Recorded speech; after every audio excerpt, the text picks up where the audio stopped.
Good afternoon, everyone. My name is Leslie Baker. I'm a licensed marriage and family therapist and a national board certified counselor. Today we're going to be talking about Tech Gone Wild. It is about sexting, porn, and cyberbullying and treatment. And what we're going to be doing today is exploring that topic in terms of families and how it is that we're going to be, as clinicians, more and more, the World Wide Web has affected us, and technology is in all of our families. So family play therapy is the use of play therapy in a family context to be able to shift a family in a way that helps families heal with the use of play therapy in the family context. Is sexting against the law? Anybody have a guess? I say no. I would say yes for minors. For minors? Okay. So let's take a look. So sexting is punishable by the law, but it depends on what state you're in. And there are very particular requirements in each state. So I only have highlighted a couple of states here, but I want you to know that there's a website called cyberbullying.us, and that is the most accurate information. And so I'll have that later in the slides that you can look up each of the states. But it really depends on the state, because it can be anywhere from a misdemeanor where they actually have to go through the legal system, or it can be simply a diversion program where people are educated, or it can be something more minor. Like in California, in the county that I work in, Alameda County, they've chosen, the district attorney, even though there are some laws on the books, they have chosen not to prosecute any teenagers in this regard. So one of the things that I have an activity for is to really help families understand what it is to get the values. And I developed an activity called the Values Family Quilt.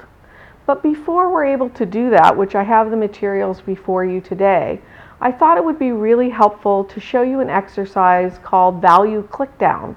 And I'm wondering if one of you would be willing to volunteer to come up with me to help me with that exercise.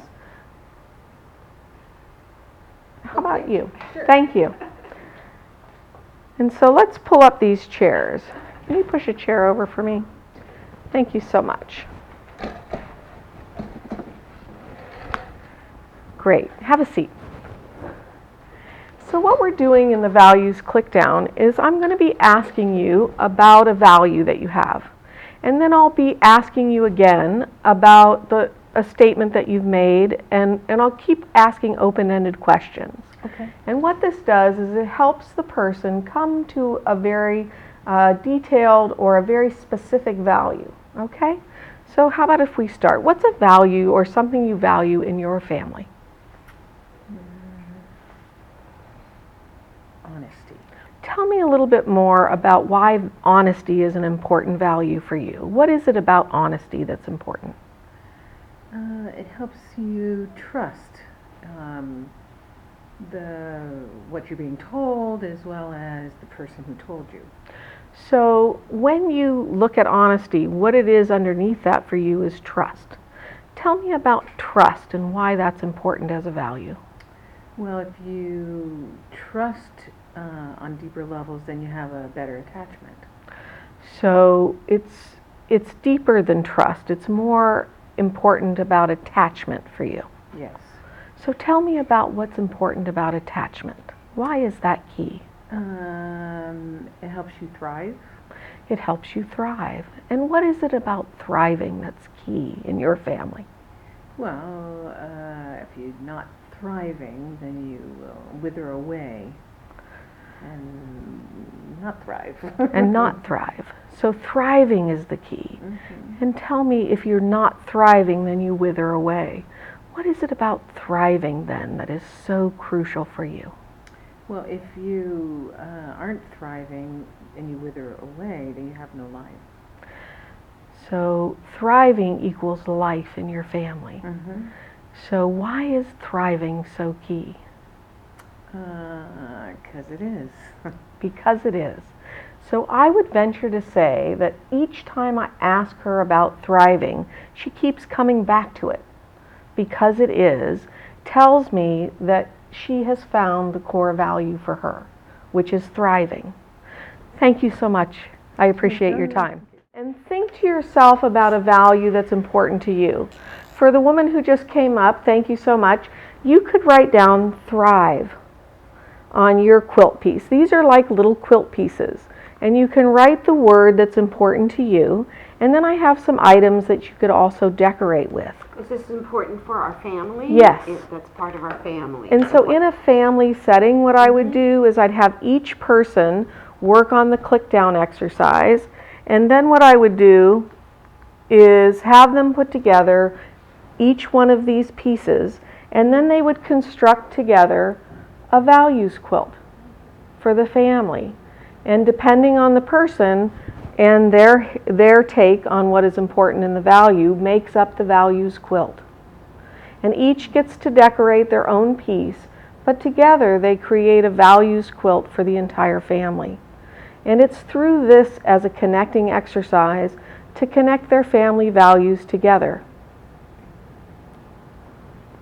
Let's see some of your work. And if we pretended that we were a family, we could add our pieces to this little quilt.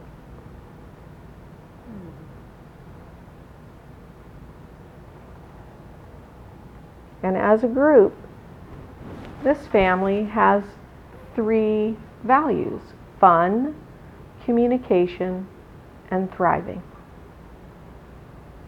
All right. Pretty slick, actually. That's nice. Thank you. That's very cool. I All right. thought I put food because we could communicate at the dinner table. There you go. Excellent. Communication at the dinner table is key. And also you could have fun at the dinner table, which helps the family thrive. And food helps you healthy food helps you thrive as well. Excellent idea. I love it. All right. Thank you. So what I want to say is thank you so much for coming. As you can see up here, I have some great resources for you. All are available in the handouts that I gave you. I just want you to know that what we've learned today is that technology doesn't necessarily break up families. In fact, it can be used in a way to connect people. And the research demonstrates that. And so I just want you to know, be joyful, connect with your families, and try to use some of these techniques with your families so that they can take the sting out of technology and understand it more and connect together. Thank you for coming.